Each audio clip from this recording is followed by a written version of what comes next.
Okay, thank you, Watanabe-san, for this opportunity. And thank you, Dr. Lee, for your excellent thought-provoking presentation. There was a lot to learn from it. I personally think it's fair to say that many Japanese corporate executives or policymakers, as well as people in the media like myself, do not have a clear outlook when it comes to how the US-China decoupling will unfold or how far it will go. I think Dr. Lee's insight will help shape the right narrative regarding what will likely happen in the coming years, and it will thus provide precious inputs when Japan debates its own strategy. So now, since time is limited, allow me to focus my comments to a few points that are rather relative to Japan. Dr. Lee points out that China's effort to decouple the Asian economy from the US long predates US effort to decouple China. This observation is extremely interesting, and it provides fresh perspective about the nature of the decoupling process, because the general understanding here, or rather a misunderstanding, is that the US is actively pursuing its decoupling strategy against China, and that Beijing is merely responding to it. Dr. Lee actually says it's the other way around. If I understand right, the implication here is that since decoupling is happening from both sides, the momentum will not slow, as some may hope. As a matter of fact, it will likely gain traction, and thus nations and corporations must be prepared. So the question is, are we ready? According to a survey conducted last year by JBIC, Japan Bank for International Cooperation, out of around 400 major Japanese companies that have meaningful overseas operation, over 200, and that is around 54%, responded they have not held any serious internal discussion regarding the possibility of a US-China decoupling. And only 25% said they have considered or will consider taking some kind of steps. So I hope Dr. Lee's excellent work will prompt more companies to start a serious discussion on this matter.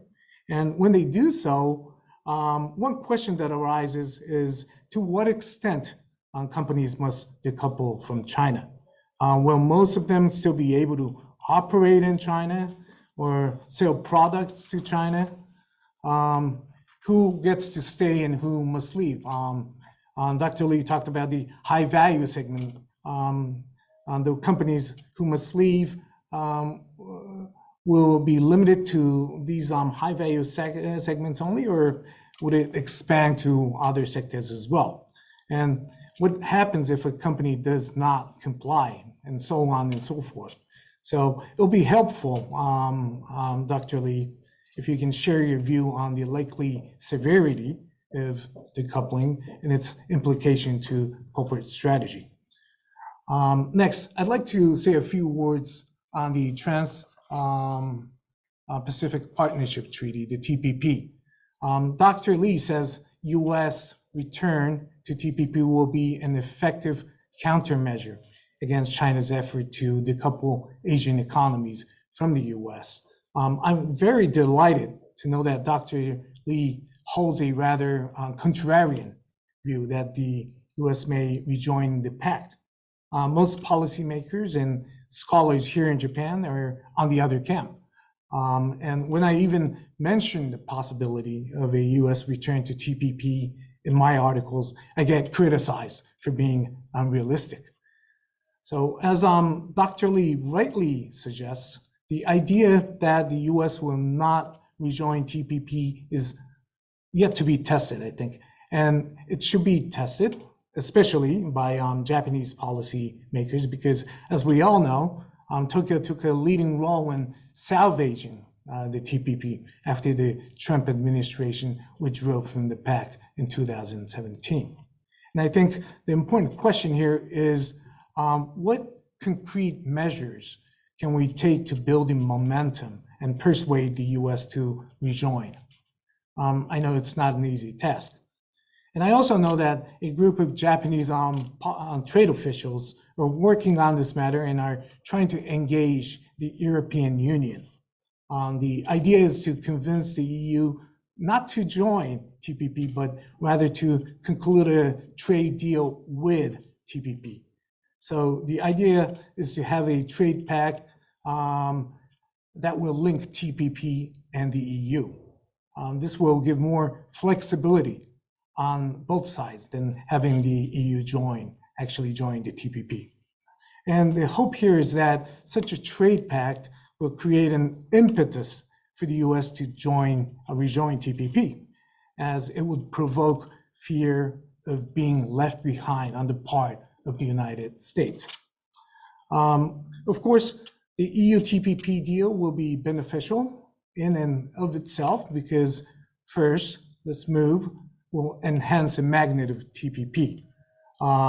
As Dr. Lee mentioned, EU is the second largest consumer market, and joined with the TPP, that will create a huge free trade zone, right? And second, the EU can act as a strong counterbalance against China, especially as a standard setter of liberal, democratic, political and economic values.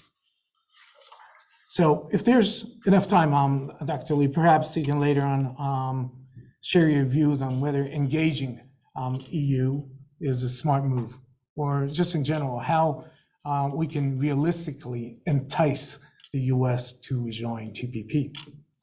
And relating to the topic of TPP, I'm wondering what Dr. Lee's views are on the US-led IPEF, the Indo-Pacific Economic Framework, which official negotiation was launched just in September. We know IPEF will not negotiate market access, which was an important element that gravitated Asian economies to TPP. But on the other hand, IPEF is a framework that was devised specifically to decouple China and will include specific measures of economic statecraft, such as export control of critical goods and technology, or joining forces of friendly nations to exclude China from important supply chains. Then will IPEF be an equivalent tool as TPP, if not a better one, to counter China? Wouldn't it be a shorter way, given that IPEF will not require an arduous process of persuading the US? Or is TPP still the ultimate weapon? If so, why is that? Perhaps you can answer these questions. Finally, how should we confront the possible macroeconomic consequences of decoupling, if decoupling is inevitable? The International Monetary Fund chief said in Davos this May that old notion of economic efficiency based purely on cost is no longer relevant, and that we must include security of supply in our calculations. And also, a World Economic Organization study released recently estimated that if the global economy decouples into Western and Eastern blocks, it will lose nearly 5% in output, the equivalent of more than $4 trillion. So the likely outcome will be higher inflation and lower growth. Economists may have different views on how severe the burden will be, but if companies and consumers see serious harm being inflicted upon themselves, can democratic governments sustain the public support for decoupling? Ironically, the dictatorship China may have a better chance on that front. So what can Western governments do to minimize the damages and keep companies and consumers in line. So those are my random thoughts, and I'll stop here just to sum up. Impact on corporate strategy, measures to re-engage US to TPP, and will EU TPP linkage work? Can IPEF be an alternative to TPP? And finally, can Western governments withstand macroeconomic and political consequence of decoupling?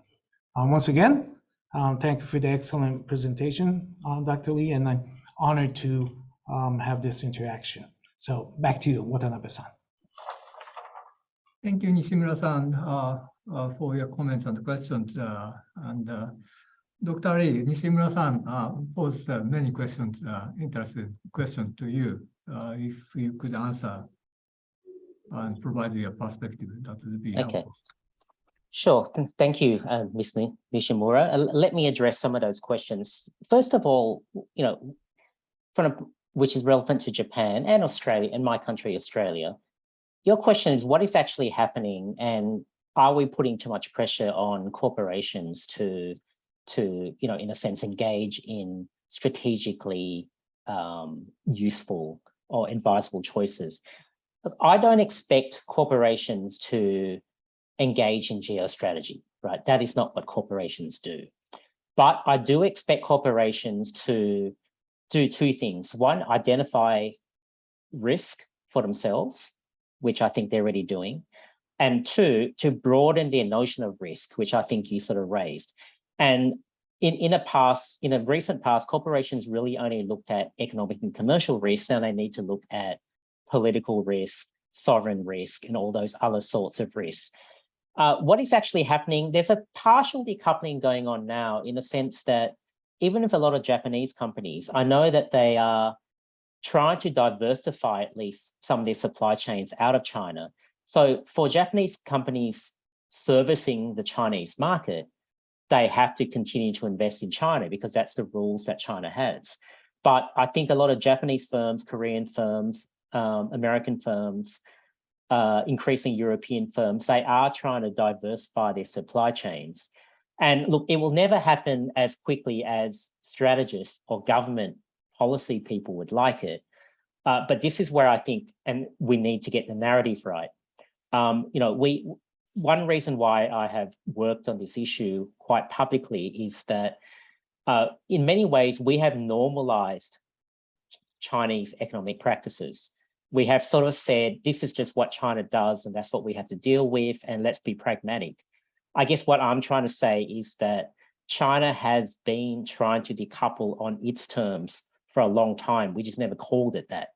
So the more we can actually correct the narrative, the better I think commercial firms will make these sorts of risk-based decisions for themselves. And ultimately, the governments, whether in Tokyo, Washington, DC, Seoul, Canberra, they actually do have to pass legislation or regulations forcing firms to do certain things, because firms won't take certain decisions. And we don't have to, we're not looking at a complete decoupling from China. That's not what we want. What I'm really focused more on is a couple of things. One, we can't allow China to receive the foreign investment and foreign know-how to eventually dominate those high-tech advanced sectors. We can't allow China to do to AI, quantum computing, advanced materials, what it's done to solar panels, right? Which is essentially to import foreign capital and know-how, produce it cheaper, and then basically drive foreign competitors out of business and dominate those markets. So we only really need to compete in certain sectors or decouple in certain sectors, as far as I can see. And the second thing we need to do is we don't need to compete with China everywhere around the world. We really just need to ensure that the maritime economies, which are really where which is really where economic and strategic power will lie, the maritime economies in Indo-Pacific, we need to be in those economies and not allow them to become too dependent on China. So that's a more limited set of strategic objectives, which I think governments can, either through incentives or through regulation, legislation, guide private companies in that direction. Now, on the CPTPP, I spend a lot of time in Washington, DC, and like you, everyone says to me, oh, no, it's impossible for the US, right, to join CPTPP. Now, I would say a couple of things. First of all, I agree, it's not going to happen under Joe Biden, and it wouldn't happen under Donald Trump. But if you look at the previous administration and the current administration, under Donald Trump, in the Donald Trump administration, if it was left to Mike Pompeo or Mike Pence, they would have joined the CPTPP. If you look at the current Joe Biden administration, if it was left to Anthony Blinken or Kurt Campbell or Jake Sullivan, they would join the CPTPP. So the point I'm trying to make is that the last two presidents have had a certain view of economic globalization, which prevents them from being interested. And I'm reliably told that Joe Biden doesn't want to talk about the CPTPP at all, even though his cabinet does. But the optimism in that is that those in charge of American external economic and strategic policy essentially want to join the CPTPP. And we have to remember that, we're told it's not politically feasible. It's never been tested. No president has ever put it to Congress to join. And I spend a lot of time with senators and House of Reps people on the Hill in Washington, and there's a growing support to join these sorts of regimes in order to compete with China. So that's where I think there is more possibility than we realize.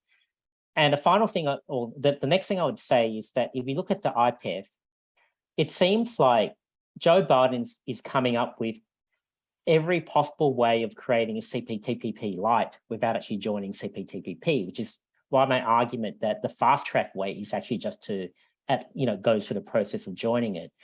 Now, the question of, what about IPEF? Can that be a replacement for the CPTPP? And I think you sort of hit the nail on the head by saying that the problem with IPEF is that it doesn't deal with American market access. And American market access is the carrot that countries need to actually make those decisions to, gradually migrate to one economic ecosystem over the Chinese one. So that's the main difference. Now, having said that, merely America joining the CPTPP doesn't solve the problems. But I think my point is that if America were to join the CPTPP, that would be the platform by which other agreements could be reached, particularly digital agreements that would address some of the concerns that you and I, both have talked about in this presentation. On the issue of Europe, I don't think it's necessary that Europe needs to join the CPTPP, but I think we certainly do need to come up with tech export controls and agreements and regulations with the Europeans. And as we know, part of the problem with the Europeans is that they instinctively see the United States as the economic enemy, not China. Perhaps enemy is too strong a word, but they see the United States as the rival, not China. I think that narrative has to change in Europe, and it's gradually changing. I think the Europeans are gradually getting there.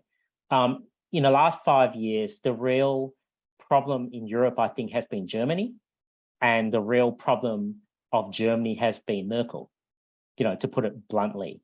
And I think Merkel obviously isn't around anymore. The Ukraine situation has completely changed European perspectives, but I think there's a growing appreciation that geopolitics and geostrategy matters. And this is where I think we should prioritize a tech agreement. Finally, just your question about the macroeconomic implications of the decoupling that I'm talking about. Once again, I'm not advocating a hard decoupling from China. That's not possible. We all know that. I'm personally happy or not concerned if China continues to make more televisions for Asia or more, in a sense, current or previous technology goods. It's the high technology sectors that I think we need to really focus on. And the key here is not to block China from the global economy. We can't do that. The key is to prevent the Chinese from dominating technologies and supply chains and services associated with those technologies because that will largely be the determinant of whether China can succeed in the strategic aims or not.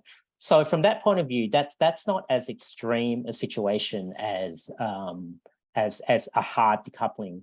The final thing I would say is, look, I'm a realist. I do know that a lot of the things I'm advocating in terms of the policy responses, governments aren't going to do them under current circumstances. But if China ever uses force, whether it be Taiwan, whether it be Senkakus, South China Sea, the day China uses force and foreign citizens are killed, the psychology changes very quickly. And I'm not wishing for that to happen, of course. Like, I'm not trying to say that I want China to use force so everything changes. I guess what I'm trying to say, though, is that China is playing a very dangerous and aggressive game in strategic military terms. The prospect of China using force to some degree somewhere in Asia is growing by the day. If that happens, countries will want to respond, and my concern then will be to try to ensure that countries respond rationally and not irrationally. And some of these partial decoupling policies, I think, would be a good way for countries to respond. So hopefully I've touched on some of the questions that you've posed. Thank you. Thank you. Thank you very much, Dr. Lee, for your detailed response. Questions are coming in from the audience, and I think you already answered a part of them, but I just would like to highlight a question from the audience. Question number one, just I read. Are you telling us we should stay with US centuries rather than Sino-centuries and restrict economic activities with China? And a similar question is question two. Although it is said that there is a decoupling between the US and China, the amount of investment from US to China remains positive and has not turned negative. Japan should follow. If the US is not pulling out of China, then Japan should not pulling out of either. What do you think? That's a kind of same question. Sure. So it's not as stark a dichotomy as US centrism or Chinese centrism. I mean, from the Chinese side, China wants to be central.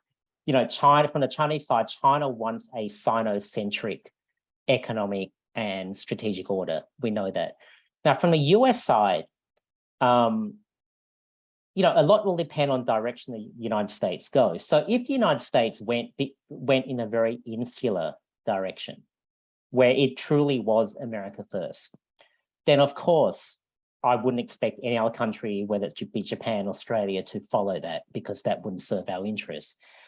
I guess the broader point I'm making is that it is in our interests to try to persuade the Americans to think more about creating, maybe I should call it, an allied friendly economic ecosystem, as opposed to an American-based ecosystem. And so that would be the first point. The second point, which relates more to question two, that question is correct, or that the person who posed that question is correct, that foreign investment into China from the United States is not declining. But as I mentioned earlier, I'm not concerned about US investment into China per se. It's more that I would be concerned about US investment into China in certain sectors that China wants to dominate in those high-tech areas. So, I'm not concerned if Walmart wants to invest in China to create more products for American consumers in Walmart stores. But I am concerned if IBM wants to invest in certain Chinese sectors, which would allow China to eventually absorb and dominate certain technologies and supply chains in those sectors. So it's not so much about restricting US investment into China or hoping for less US investment into China. but we need less US investment in certain sectors in China. And I think that is gradually happening mainly through regulations, executive orders, and legislation. It's not happening fast enough, but I think it is gradually happening. Thank you for your answer. We have a different angle of question. What do you think of Russia's invasion to Ukraine will affect the future of US-China relations? You know, when Xi Jinping and Putin announced the No Limits Pact a few weeks before Russia invaded, you know, the reason why that was a moment of crisis was because US intelligence was correct that Russia was going to invade Ukraine, but US intelligence was incorrect in believing that Ukraine would fall within 3 or 4 days.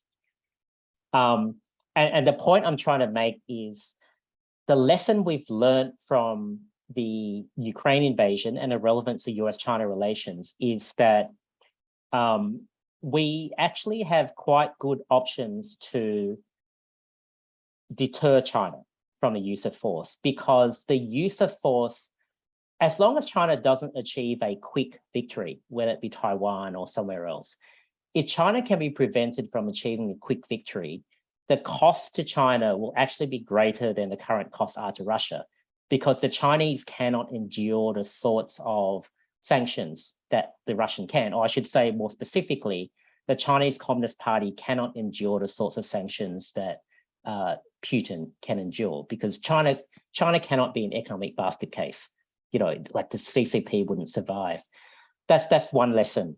But you know, on what I think about the Russian invasion of Ukraine and what that means for US-China, you know, I think it's if I could find a silver lining in the terrible situation in Ukraine for our region, it is that it's bought us some time, because I think now China realizes two things. One, an invasion of a country is not as easy as it might seem. And two, America and the West has very powerful non-military tools to devastate other economies. And once a war starts, the psychology of Western democracies change. Once a war starts, Western democracies will contemplate policies they wouldn't have contemplated before. So that would cause China, I think, to think twice about an invasion of Taiwan, which is probably the most likely scenario for war. It's also meant that the United States and countries like Japan and Australia have now become even more determined and to ensure that China cannot achieve a quick victory in Taiwan. So, you know, from that point of view, I actually think there are some positives for our region. But of course, the Russian invasion of Ukraine, it has emphasized the reality or the possibility of actual war, which, you know, before Russia did that, a lot of people discounted that war would actually happen in the current age, right? That major powers would actually do this. I think it has now caused populations and governments in all of our countries to realize that the relative long periods of peace that we've had over the last few decades can no longer be taken for granted. And, you know, the bottom line is that the Russian invasion of Ukraine, that will only lead to a worsening geostrategic relationship between the Americans and the Chinese, because the Americans will now effectively be focused on China's aims in Northeast Asia. Thank you very much. We have 20 seconds left. Final question is there anything both Australia and Japan can jointly do to overcome the negative impact of decoupling? The main thing I think we can do is to try to encourage the Americans to think about not onshoring of supply chains, but relocating supply chains to friendly countries. we don't want America to link onshoring supply chains with an increase in American jobs and prosperity, because I don't think that actually would happen anyway. We need to convince the Americans that it's more about moving some supply chains and technologies out of China, not necessarily back to America. And if you look at some of the initiatives in the last few years, they've only been very specific sectors, but things like the rare earths initiative between America, Australia and Japan is involved as well. That's the kind of mindset I think that we need to help the Americans acquire. I don't dismiss the negative economic mindsets in the United States. We do need to convince the Americans that the rational thing to do is not just to forget the rest of the world. It is actually more to ensure that China does not dominate the region and the global economy in a way that the Chinese would like to do so. Thank you very much, Dr. Lee, for your very detailed engagement with us. And thank you again for your contribution and presentation. And also, I would like to thank Mr. Nishimura for your excellent comments. And finally, I would like to thank all the participants to join us today. So that will close today's session. And let us thank to Dr. Lee again, and we'll close the session. Thank you. Thank you.